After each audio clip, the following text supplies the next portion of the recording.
કીધું અલગ થવાની શું જરૂર છે? આટલું સારું તો આપણું ચાલે છે. અને એ સમયે પેલા ભાઈએ કીધું કે વાત હજી હાથની આટી સુધી પહોંચી છે, ત્યાં સુધીમાં અલગ થઈ જઈએ, બાકી તો મગજમાં આટી પડશે ને એકબીજા સામે દંડા લઈને આવશું ને સમાજ નફો કરે એની કરતા અત્યારે અલગ થઈ જાય.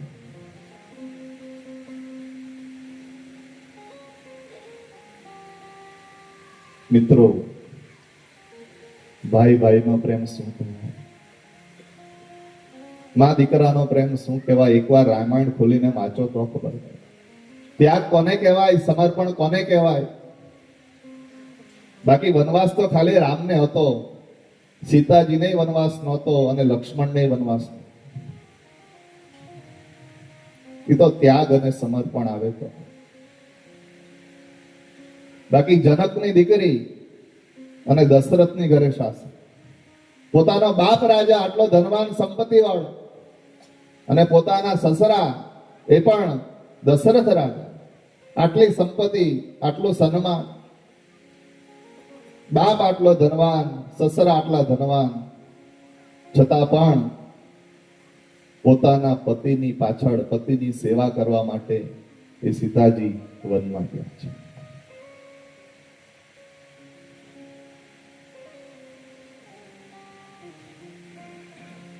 તો એ સુંદર રામેશ્વરની સ્થાપના ભગવાન શ્રી રામે રામેશ્વરની અંદર, રામનાથપુરમની અંદર કરી છે. સેતુ બંધે તુ રામેશમ નાગેશમ દારુકા. ત્યારબાદ નાગેશ્વર જ્યોતિર્લિંગ, એ પણ આપણા ગુજરાતની અંદર. એમાં થોડા એક બે મતાંતર છે, અહીંયા છે ત્યાં છે. આપણે તો પણ આપણું હોય એ જ કહેવાનું હોય.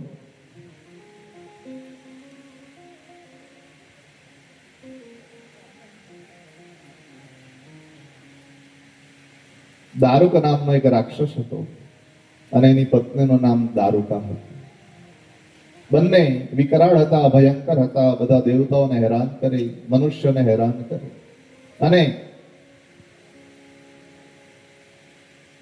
માં પાર્વતીનો એ દારૂકાને, જે દારૂકા નામની રાક્ષસી હતી, એને વરદાન હતું કે તું એક વનમાં જતી રહીશ, આ વનનું રાજ્ય તને આપું છું, ત્યાં તને કોઈ હેરાન નહીં કરે. એટલે દારૂક અને દારૂકા બધા મનુષ્યને હેરાન કરી પેલા વનની અંદર જતા રહે. અને વનની અંદર પણ એ લોકો, જે બધા વનવાસી લોકો હતા, એમને હેરાન કર્યા. એક વખત એ બધા વનમાં રહેનારા લોકોએ ઓરવ ઋષિને પ્રાર્થના કરી. ઓરવ ઋષિ ત્યાં તપ કરતા હતા. ઓરવ ઋષિને પ્રાર્થના કરી કે તમે કંઈક કરો. એટલે ઓરવ ઋષિએ કીધું કે હવે જો કોઈ આપણને હેરાન કરશે તો આપણે એને મૃત્યુદંડ આપીશું. આવું જ્યાં ઓરવ ઋષિએ કીધું છે, ત્યાં દારૂક અને દારૂકા બંને ગભરાઈ ગયા છે. અને બંને એ જે પેલું વન હતું, એ આખું વન લઈ અને સમુદ્રમાં જતા રહ્યા. આખા વનની સાથે સમુદ્રમાં રહેવા લાગ્યા. અને એ સમયે એ સમુદ્રની અંદર મનુષ્યથી ભરેલી એક બોટ, એક નાવડી આવતી. એ નાવડીને આ લોકોએ ઘેરી લીધી છે. એ નાવડીના જે લોકો હતા એને બધાને બંધક બનાવી દીધા. પણ એ નાવડી વાળા લોકો ભગવાન શિવના પરમ ભક્ત હતા. એ હંમેશા શિવનું ભજન ગાય, શિવની સ્તુતિ ગાય, શિવને પ્રસન્ન કરે. કઈ સ્તુતિ ગાય? સબ મિલકર ગાઓ આજ હરિ ઓમ નમઃ શિવાય. સબ મિલકર ગાઓ આજ હરિ ઓમ શિવાય. ઓમ નમઃ શિવાય, હરિ ઓમ નમઃ શિવાય. ઓમ નમઃ શિવાય, હરિ ઓમ નમઃ શિવાય.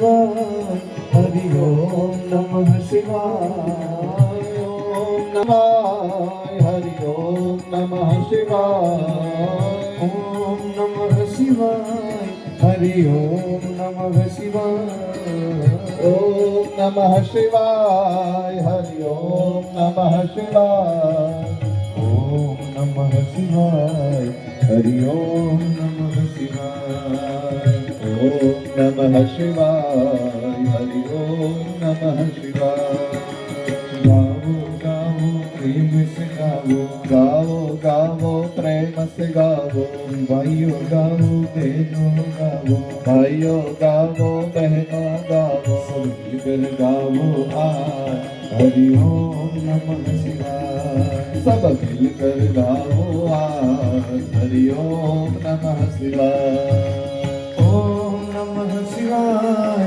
हरि ओम नमः शिवाय ओम नमः शिवाय हरि ओम नमः शिवाय ओम नमः शिवाय हरि ओम नमः शिवाय ओम नमः शिवाय हरि ओम नमः शिवाय ओम नमः शिवाय हरि ओम नमः शिवाय ओम नमः शिवाय हरि ओम नमः शिवाय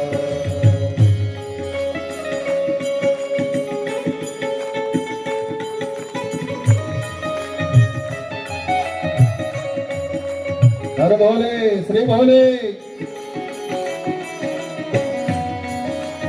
जय तड़केश्वर जय नागेश्वर जय रामेश्वर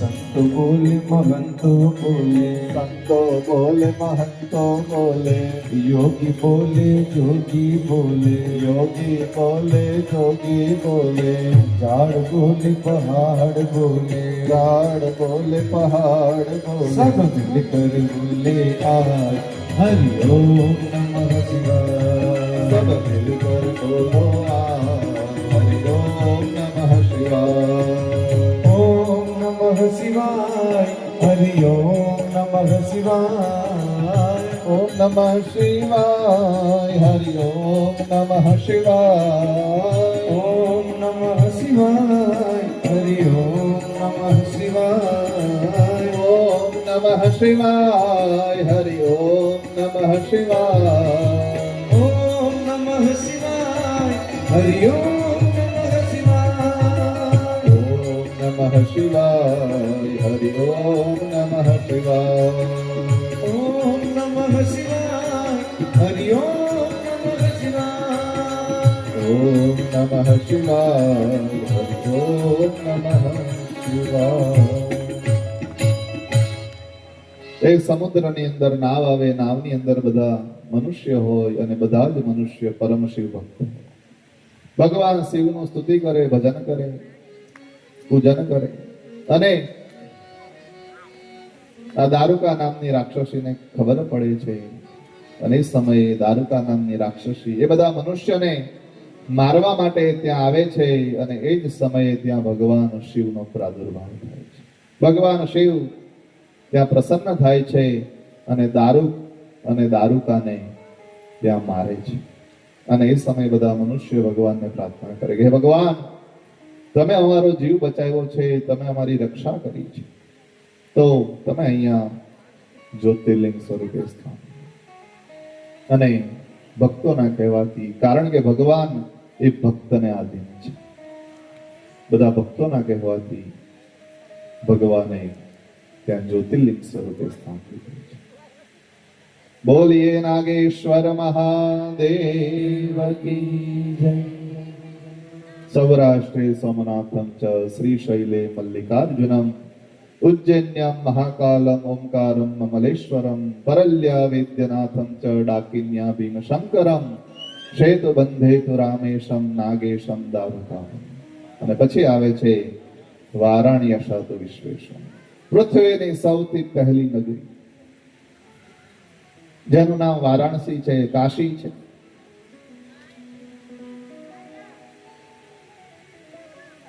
ભગવાન શિવ અને પાર્વતી વિચાર કરે કે હવે આપણે ક્યાં રહેવું જોઈએ. પૃથ્વી પર કઈ અસ્તિત્વ હતું નહીં. અને એ સમયે ભગવાન શંકર અને પાર્વતી જ્યારે એવો વિચાર કરે કે આપણે ક્યાં રહીએ, અને એ સમયે આકાશવાણી થાય છે. અને આકાશવાણી એમ કહે કે તમે હે ભગવાન એક સુંદર કાશી નગરીની રચના કરો અને એ નગરીની અંદર તમારું સ્થાન લો. જ્યારે આવું આકાશવાણી દ્વારા થયું છે, અને સમયે ભગવાન શિવે સુંદર કાશી નગરીની રચના કરી. પણ જેવી કાશી નગરીની રચના કરી, સમુદ્રના પાણી આખી નગરીની અંદર આવી ગયા છે.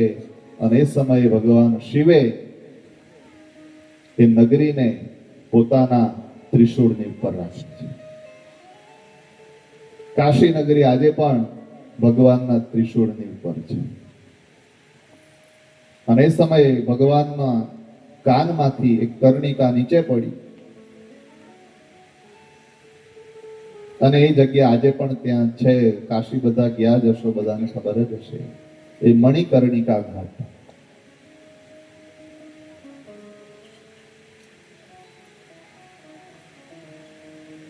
દુનિયાની પહેલી નગરી જે કાશી છે, ભગવાન દ્વારા એની રચના થઈ છે.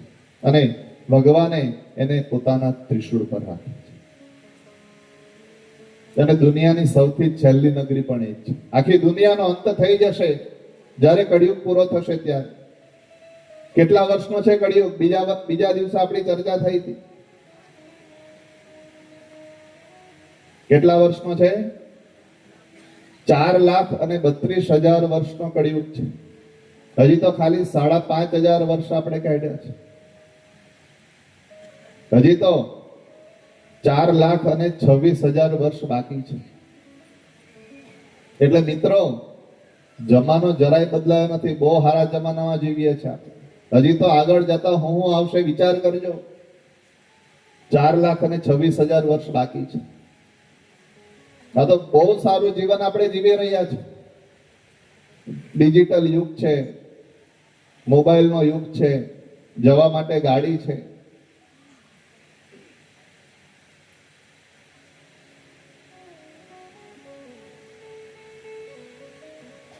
એટલે ક્યારેય જમાનો ખરાબ છે એમ ના કહેતા. જમાનો બહુ સારો છે. અને ભગવાનની આ પેઢી અત્યારે જે જીવી રહી છે એની પર ભગવાનની ખૂબ કૃપા છે કે ભગવાને આ પેઢીમાં આપણને જન્મ આપ્યો છે.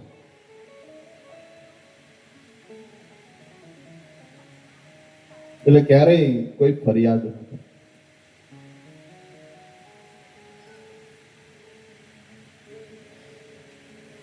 તો એ સુંદર કાશી નગરીની ભગવાને રચના કરી. અને એ કાશીને અવિમુક્તેશ્વર ક્ષેત્ર એવું પણ કહેવાય છે. કારણ કે જે પણ કોઈ વ્યક્તિ એ કાશીની અંદર મૃત્યુ પામે એને મોક્ષની પ્રાપ્તિ થઈ જાય. અને એટલે જ એક બહુ પ્રચલિત કહેવત છે કે સુરતનું જમણ અને કાશીનું.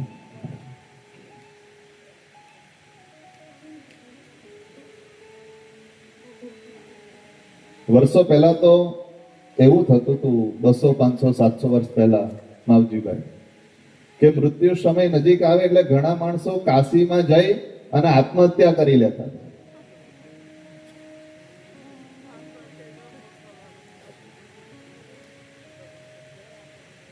કેવી એની મહિમા છે.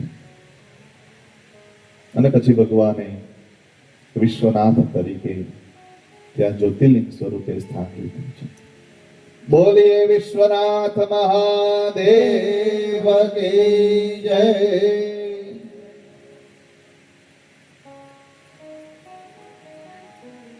વારાણ્યસા વિશ્વેશમ ત્રંબકમ ગૌતમી પતે. પૂર્વે ત્રંબક ક્ષેત્રની અંદર ગૌતમ ઋષિ અને એમના પત્ની અહલ્યા બંને ત્રંબક ક્ષેત્રની અંદર નિવાસ કરતા હતા અને એ સમયે ઘણા સમય સુધી ત્યાં દુકાળ પડ્યો છે, વરસાદ ન પડ્યો, ધરતી કોરી થવા માંડી, સૂકી થવા માંડી. અને એ સમયે બધા ચિંતામાં આવી ગયા કે હવે શું કરીએ. બધા ક્ષેત્ર છોડીને ચાલી ગયા, બધા એક ક્ષેત્રમાંથી બહાર નીકળી ગયા. ખાલી ગૌતમ ઋષિ અને માં અહલ્યા રહી ગયા. અને એ સમયે ગૌતમ ઋષિએ વરુણ દેવનું પૂજન કર્યું, વરુણ દેવની સાધના કરી. વરુણ એટલે પાણીના દેવ, જે વરસાદ વરસાવે છે એને વરુણ દેવ કહેવાય. આપણે પણ પૂજા કરીએ ત્યારે મહારાજજી જે કળશની પૂજા કરાવે છે એને વરુણ પૂજા કહેવાય.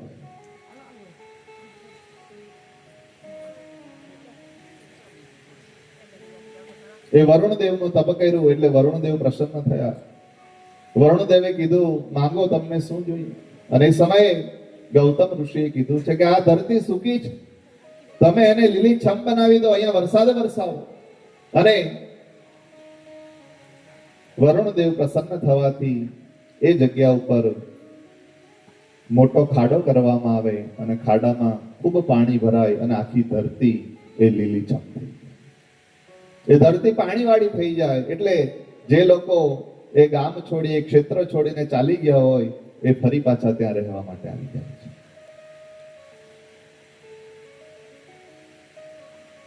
બધી ઋષિ પત્નીઓ, બ્રાહ્મણ પત્નીઓ ગૌતમ ઋષિ અને અહલ્યાને ત્યાં પાણી ભરવા માટે જાય. અને એ સમયે એ ઋષિ પત્નીઓ, બ્રાહ્મણ પત્નીઓ અહલ્યાની ઈર્ષા કરે, ગૌતમ ઋષિની ઈર્ષા કરે છે.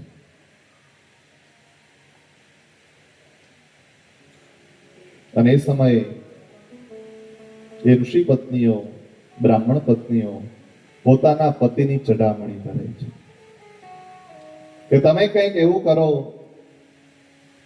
કે આ ગૌતમ અને અહલ્યા આટલા બધા પ્રચલિત ન થાય, એનું આટલું બધું નામ ન થાય.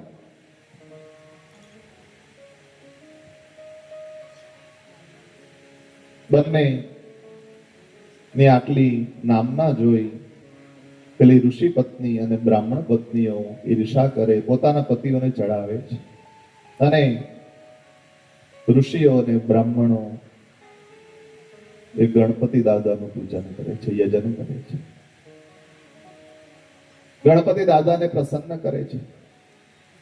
ગણપતિ દાદા પ્રસન્ન થાય એટલે બ્રાહ્મણો, ઋષિઓ કહે છે કે હે ગણપતિ દાદા, તમે કંઈક એવું કરો કે આ ગૌતમ ઋષિ આ જગ્યા છોડીને ચાલી જાય. આ ગૌતમ ઋષિને ગૌ હત્યાનો દોષ લાગે એવું કંઈક કરો. ગણપતિ દાદાએ કીધું કે હે ઋષિઓ, હે બ્રાહ્મણો, આવું તમને ન શોભે. ગૌતમ ઋષિ કેટલા પવિત્ર છે, એના લીધે જ તો આ ધરતી લીલીછમ થઈ છે, એના લીધે જ તો વરુણ દેવ પ્રસન્ન થયા છે, અને તમે એનો દ્રોહ કરવા માંગો છો.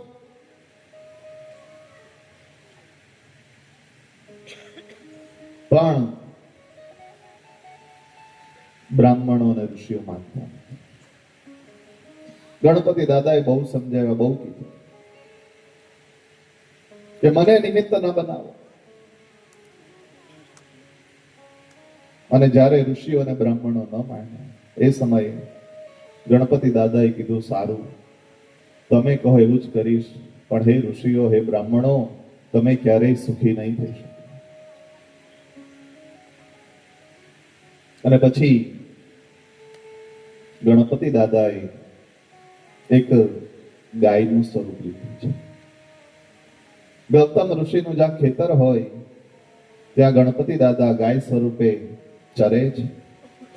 અને ગૌતમ ઋષિ એટલા મહાન હોય કે ગાય ચરતી હતી, ગાયને દૂર કરવા માટે ગૌતમ ઋષિએ લાકડીનો સહારો ન લીધો, હાથનો સહારો પણ ન લીધો, પણ ગૌતમ ઋષિએ તણખલું હાથમાં લીધું કે મારી ગાયને વાગી ન જાય, મારી ગાયને દુઃખ ન પહોંચે.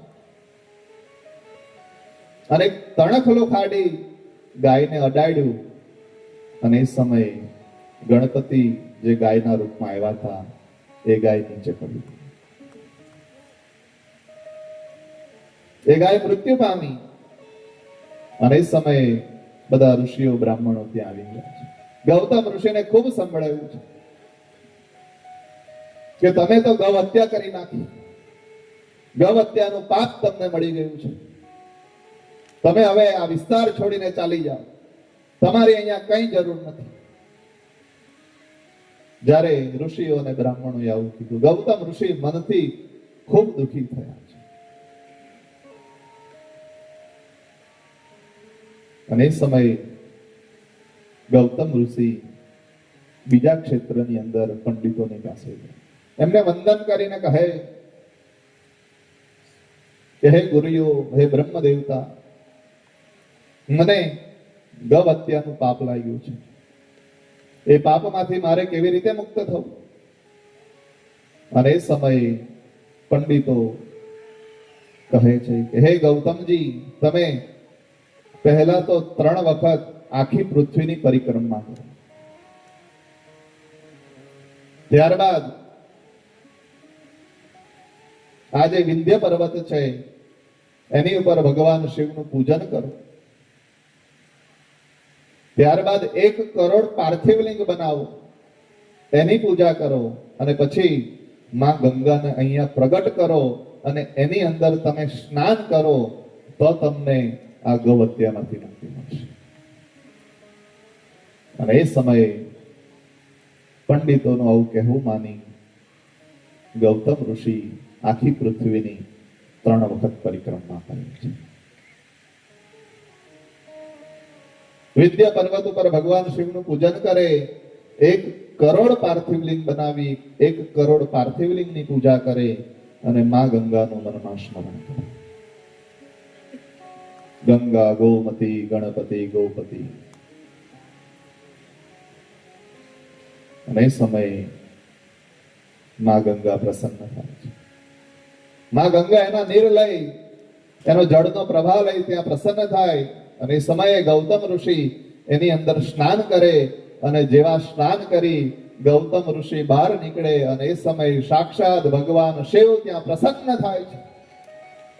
ભગવાન શિવ સાક્ષાત દર્શન દેવા માટે ગૌતમ ઋષિને ત્યાં આવે છે અને કહે છે કે હે ગૌતમજી, ખૂબ પ્રસન્ન છો, ખૂબ રાજી છો, તમે આટલી દિવ્ય મારી પૂજા કરી, 1 કરોડ પાર્થિવ લિંગ બનાવ્યા. અને ગૌતમ ઋષિના કહેવાથી ભગવાન શિવ ત્યાં ત્રંબકેશ્વર સ્વરૂપે સ્થાન, અને જે ગંગા નદીનો પ્રાદુર્ભાવ કર્યો હતો એ પછી ત્યાં ગોદાવરી તરીકે ઓળખાય છે. જેટલું મહત્વ ગંગાનું છે એટલું જ મહત્વ ગોદાવરી. એટલા માટે જ એક કુંભ મેળો ત્યાં પણ થાય છે. જે 4 અમૃત કુંભ થાય છે એ ત્રંબકેશ્વર અને નાસિક, ત્યાં પણ એક કુંભ થાય. જે આ વર્ષે જે કુંભ મેળો છે એ ત્યાં છે. 4 જગ્યાએ કુંભ મેળા થાય છે મિત્રો, ખ્યાલ છે? કઈ કઈ જગ્યાએ? 4 જગ્યાએ. પ્રયાગરાજ, જે હમણાં ગયા વર્ષે ગયો, ત્યારબાદ ઉજ્જૈનની અંદર, પછી હરિદ્વારમાં અને નાસિકની અંદર. નાસિક અને ત્રંબક બંને જગ્યાએ કુંભ મેળો હોય છે. એટલે ભગવાને જ્યોતિર્લિંગ સ્વરૂપે ત્યાં સ્થાન લીધું છે. બોલીએ ત્રંબકેશ્વર મહાદેવ કી જય. ત્રંબકમ ગૌતમી. અને પછી આવે હિમાલય તો કેદાર.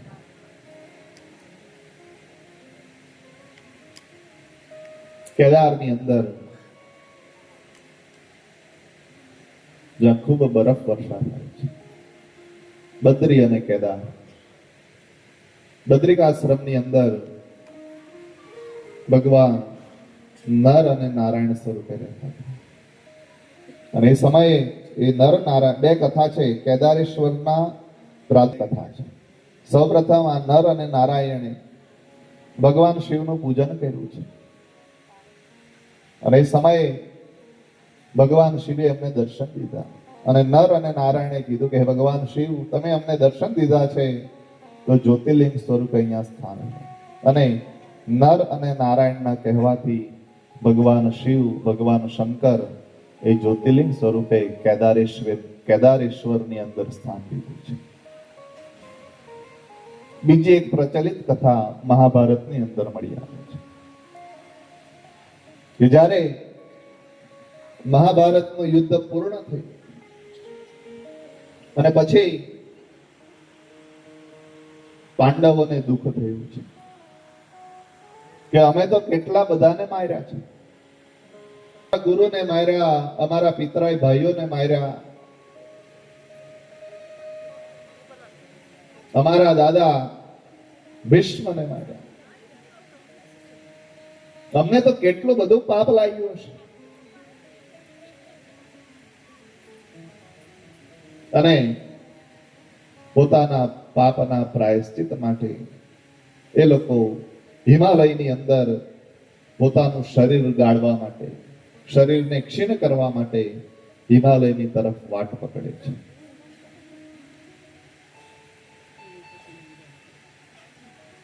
અને એ સમયે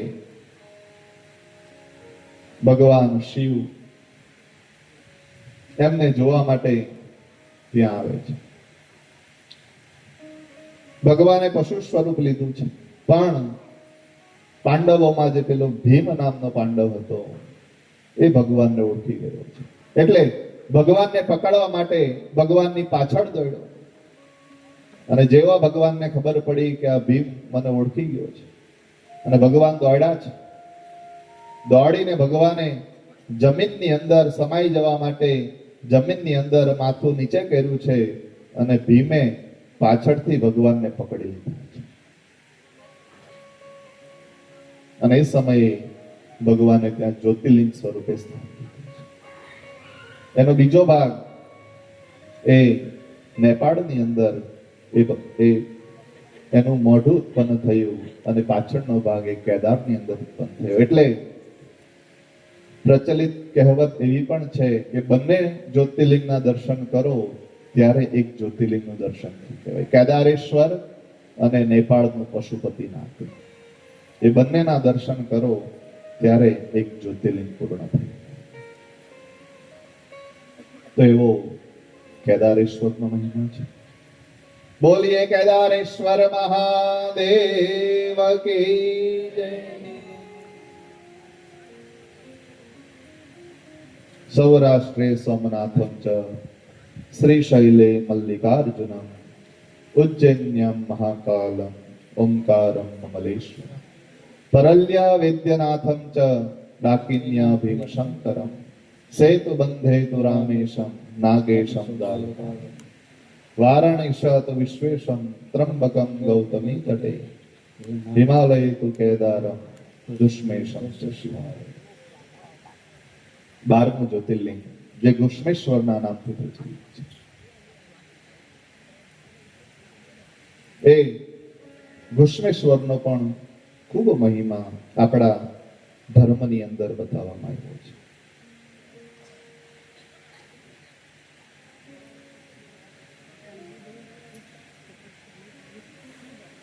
પૂર્વે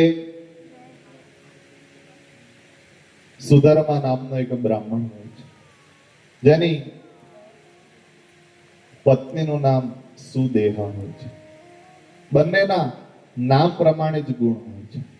સુધર્મા ધર્મને ખૂબ સારી રીતે જાણવા વાળો બ્રાહ્મણ હોય છે અને સુદેહા એ પણ ભગવાન શિવની પરમ ભક્ત હોય છે. બંને ભગવાન શિવની અંદર અત્યંત શ્રદ્ધા રાખે છે, પણ એક વાતનું દુઃખ હોય છે, બંનેને ત્યાં કોઈ સંતાન નથી.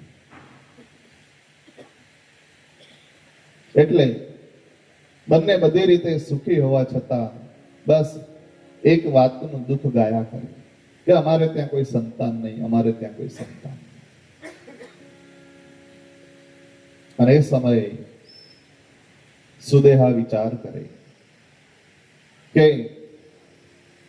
જે મારી બહેન છે ગુષ્મા, એના લગ્ન મારા પતિની સાથે કરાવી દે, તો જો એને પુત્ર થાય તો એ મારો પુત્ર કહેવાય અને એને હું સારી રીતે સંભાળી શકું.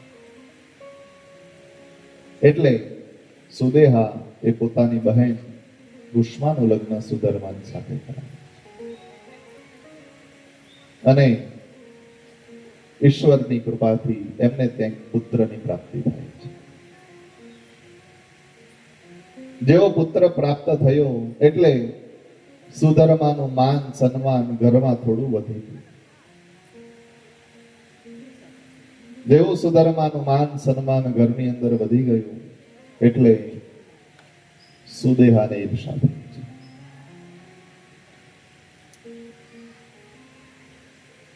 કે હું મોટી છું, પ્રથમ છું, છતાં પણ આટલું મારું માન નથી, અને ગુષ્મા તો પછી આવે, છતાં પણ પરિવારમાં એટલું એનું માન છે.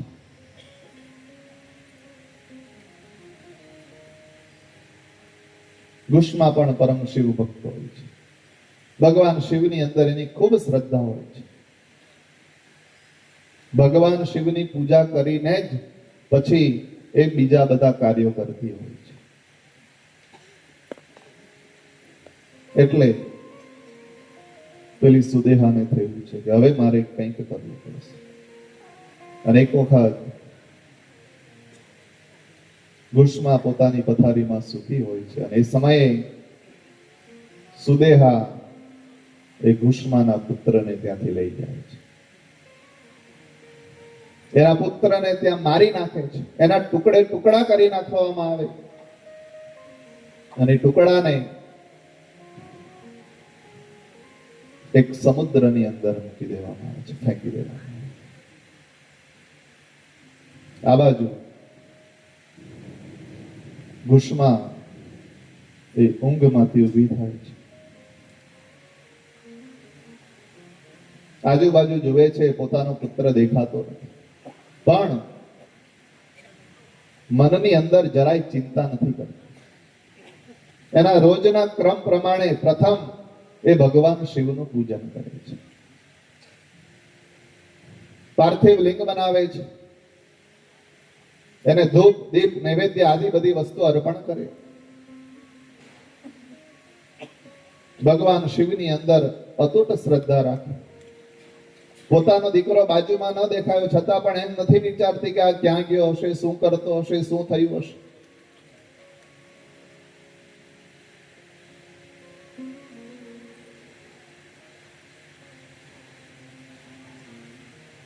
આપણે તો ફોન બાજુમાં ન મળે તો આપણે આપણા ફાફડા થઈ જાય કે ફોન ક્યાં વયો ગયો.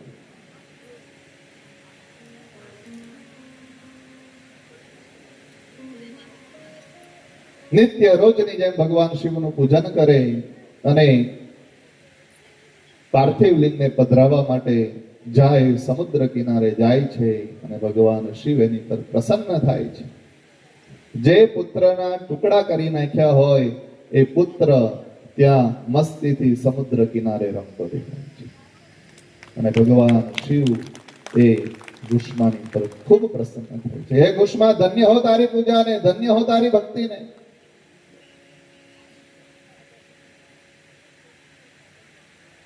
અને ગુષ્માએ ત્યાં સુંદર ભગવાનની સ્તુતિ કરી અને ભગવાનને કીધું છે કે હે ભગવાન, તમે અહીંયા જ્યોતિર્લિંગ સ્વરૂપે સ્થાન છો.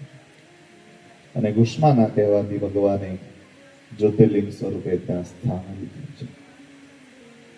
બોલીએ ગુષ્મેશ્વર મહાદેવ કી જય. સૌરાષ્ટ્રે સોમનાથમ ચ શ્રીશૈલે મલ્લિકાર્જુનમ ઉજ્જૈન્યમ મહાકાલમ ઓંકારમ મલેશ્વરમ પરલ્યા વિદ્યનાથમ ચ ડાકિન્યા ભીમશંકરમ શેતુબંધે તુ રામેશમ નાગેશમ દારુકાવને વારાણસ્યાત વિશ્વેશમ ત્રંબકમ ગૌતમી તટે હિમાલયે તુ કેદારમ ગુષ્મેશમ ચ શિવાલયે એતાની જ્યોતિર્લિંગાની સાયં પ્રાતઃ પઠેન્નર સપ્ત જન્મ કૃતમ પાપમ સ્મરણેન વિનશ્યતિ બોલીએ દ્વાદશ જ્યોતિર્લિંગ કે જય. હર મહાદેવ હર. 12 જ્યોતિર્લિંગ ની કથા અહીંયા આપણે સાંભળી એનું દર્શન કર્યું. આવો સુંદર 12 જ્યોતિર્લિંગોનો છે. મિત્રો, જ્યારે પણ ભગવાન મોકો આપે, સમય મળે ત્યારે જ્યોતિર્લિંગના દર્શન અવશ્ય કરો. છેલ્લે દૂર ન જવાય તો કઈ નહીં, પણ સોમનાથ અને નાગેશ્વરના દર્શન તો કરજો. જ્યોતિર્લિંગના દર્શન કરવાથી તમારી અંદર રહેલી જ્યોતિ પ્રગટ થશે, અને એકવાર અંદરની જ્યોતિ પ્રગટ થઈ જાય તો પછી એ જ્યોતિ એટલી દિવ્ય હોય કે કોઈ પણ અંધકારને તમારા શરીરમાં પ્રવેશ નથી કરવાનો.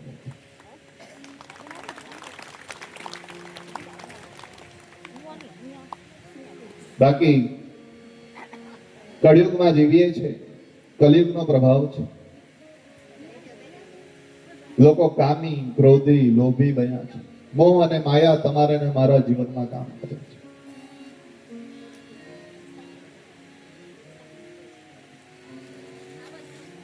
એકબીજા પર ભરોસો ન કરી શકાય એવું જીવન આપણે જીવી રહ્યા છીએ.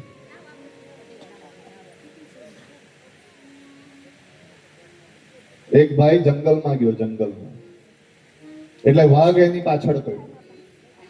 એટલે પેલો વાઘ પેલા ભાઈની પાછળ દોડે, અને પેલો ભાઈ ગભરાતા દોડ્યો અને એક ઝાડની ઉપર ચડી ગયો. વાઘ ત્યાંનો ત્યાં ઉભો રહ્યો, વિચાર કરે કે ક્યારેક તો નીચે આવશે જ. પેલો ભાઈ જે ઝાડ પર ચડ્યો ત્યાં જોગાનું જોગ એક વાંદરો પણ હતો. વાઘ મનમાં ને મનમાં બલકાય, આ તો એક શિકારની શોધમાં આવ્યો હતો, મને તો 2 શિકાર મળી ગયા. એટલે વાઘ શાંતિથી નીચે બેઠો છે. સમય વ્યતીત થાય, સાંજ પડી ગઈ. હવે પેલો માણસ અને વાંદરો વિચાર કરે કે હવે શું કરવું? આ તો રાત થઈ જવા આવી. આપણે બંને જો ઝાડ પર સૂઈ જશું તો જોકુ આવશે ને, જોકુમાં જો કદાચ નીચે પડી ગયા તો નીચે વાઘ રાહ જોઈને જ બેઠો છે. એટલે પેલો વાંદરો અને માણસ ચર્ચા કરે કે આપણે કંઈક યોજના બનાવી, અને બંને જણાએ નક્કી કર્યું. માણસે પેલા વાંદરાને એમ કીધું કે વાંદરા, રાત્રે 12 વાગ્યા સુધી તું જાગ અને હું સૂઈ જા, તો આપણને એકબીજાનું ધ્યાન રાખી શકીએ. અને રાત્રે 12 વાગે પછી તું સૂઈ જજે અને હું જાગીશ, જેથી આપણે બંને એકબીજાને ધ્યાન રાખી શકીએ અને પેલો વાઘ આપણને ખાઈ ન જાય. એટલે વાંદરાએ અને માણસે પ્લાન બનાવી. વાંદરાએ માણસને કીધું તું સૂઈ જા. એટલે પેલો માણસ સૂઈ ગયો અને વાંદરો જાગે છે.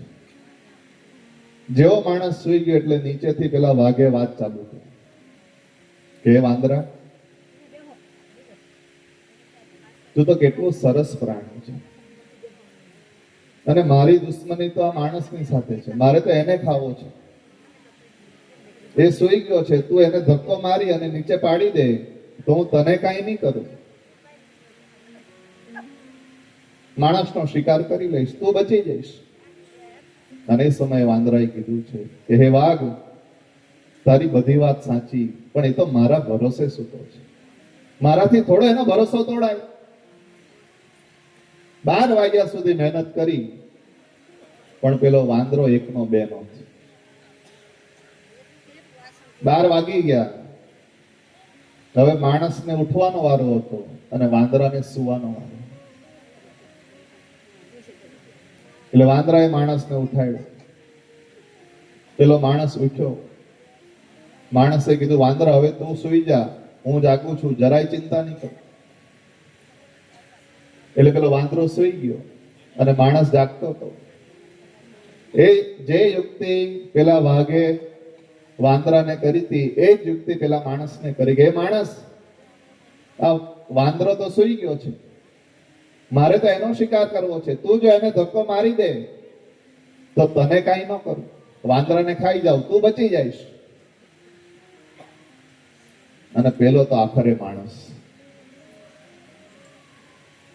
એને વાત ગમી ગઈ કે આ તો કરવા જેવો સોદો છે. જેવો વાંદરો સૂઈ ગયો એટલે તરત પેલા માણસે વાંદરાને ધક્કો માર્યો, અને જેવો વાંદરાને ધક્કો માર્યો, વાંદરો 2 ગુલાટી ખાઈ અને બીજા ઝાડ પર ત્રીજી ડાળીએ ચડી ગયો. અને વાંદરાએ કીધું કે "હે માણસ,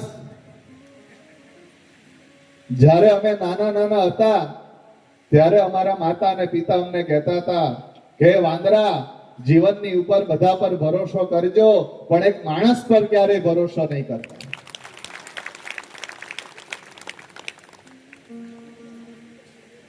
વાઘે વાઘને માર્યો હોય એવી કોઈ ઘટના નહીં હોય, સિંહે સિંહને માર્યો હોય એવી પણ કોઈ ઘટના નહીં હોય, પણ કેટલા માણસે કેટલાનું કરી નાખ્યું એ હવારે પેપર ખોલો તો ખબર પડે.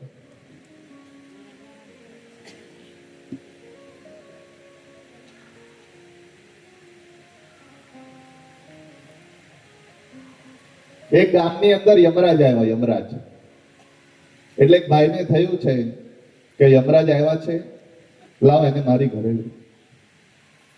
એટલે પેલો ભાઈ યમરાજને પોતાની પાસે ઘરે લઈ ગયો અને ખૂબ આગતા સાગતા સેવા કરી, ખૂબ ખવડાવ્યું. બપોરનો સમય હતો એટલે યમરાજ પેલા ભાઈની ઘરે સૂઈ ગયા. હવે યમરાજ સુતેલા હતા અને પેલા ભાઈએ જોયું તો યમરાજના ખિસ્સામાં એક ચિઠ્ઠી પડેલી. એ ચિઠ્ઠી કાઢીને જોયું તો યમરાજે 30 જણાના નામ લખેલા હતા. 30 જણાને આજે ઉઠાવવાના છે. એમાં બીજું જ નામ પેલા ભાઈનું લખેલું હતું જે ચિઠ્ઠી વાંચે.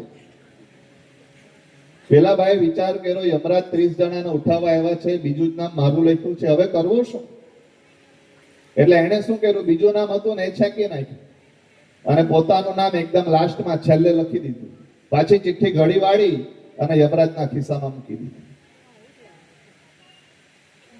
હવે યમરાજને ઉઠવાનો સમય થયો એટલે યમરાજ ઉભા થયેલા યમરાજે પેલા ભાઈને પોતાની પાસે બોલાવીને કીધું કે ભાઈ, આજે હું તારી ઘરે આવ્યો, તું આટલો મને સાચવો, આટલી મારી સેવા કરી, હું તારી પર ખૂબ રાજી થયો છું. એમ તો હું 30 જણાને ઉઠાવવા આવ્યો તો એમાં બીજું જ નામ તારું લખેલું હતું, પણ હવે મેં નિર્ણય લીધો છે કે હવે હું છેલ્લેથી ચાલુ કરીશ.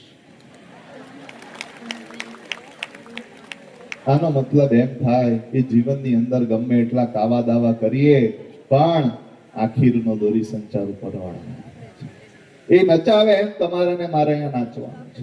તમારી ને મારી યુક્તિઓ કઈ કામ લાગવાની ના. જાણે એમ બીજાને છેતરી જાણો એવી બે રહેમ બુદ્ધિનું મને ડાપણ નથી જોતું.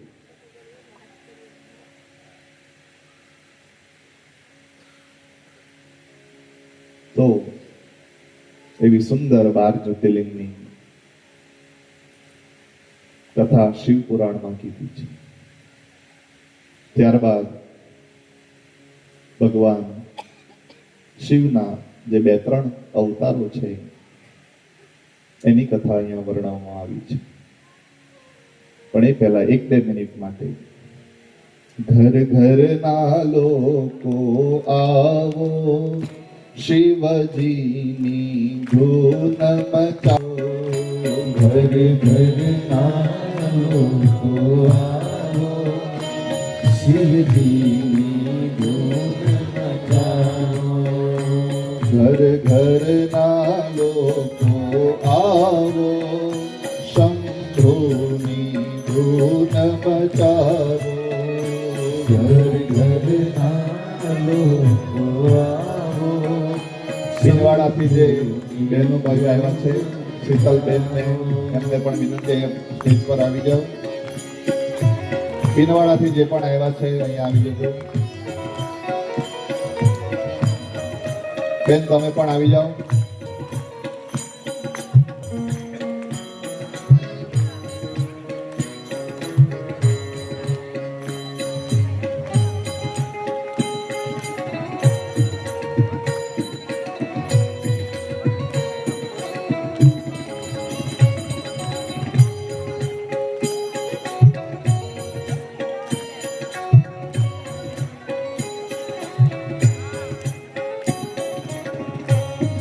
બંને દીકરાઓ રુદ્રાક્ષ અને મહિમ એ પણ આવ્યા છે, એમને પણ વિનંતી અહીંયા આવી જાઓ, એમનું પણ સન્માન કરી લઈએ.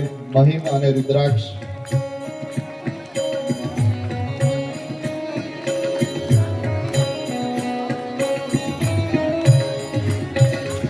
એને વાલી જમીમાં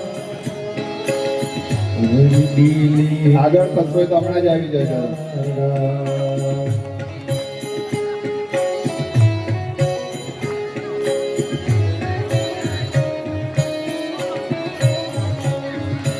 એને વાલી જડીદારા વરદીલી નાદળિયારા એને ચંદન પુષ્પ ચડાવો શંભુની ધૂન મટાવો એને જગન્ના લોકો આવો, શિવજીની ધૂન મચાવો.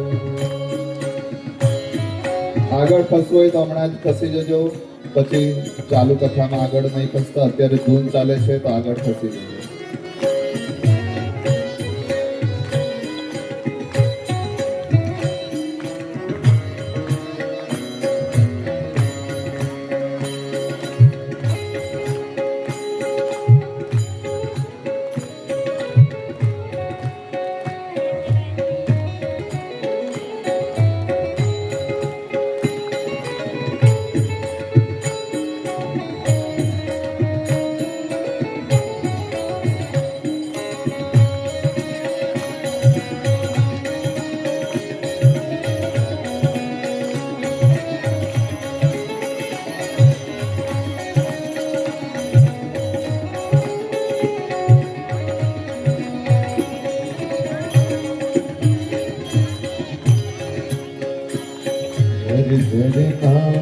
લોકો આવો શિવજી ધૂન મચાવો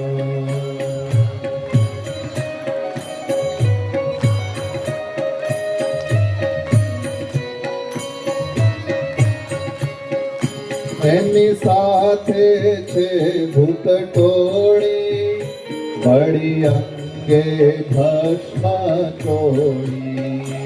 એની સાથે છે ભૂત ટોળી, અંગે ભસ્મ ચોળી. એની માથે ગંગા ભોળી, શિવજીની ધૂન મચાવો. એની માથે ગંગા ભોળી, શિવજીની ધૂન મચાવો.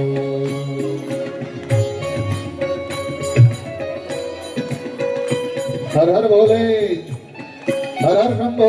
જય કોટેશ્વર, જય રામેશ્વર, જય તડકેશ્વર.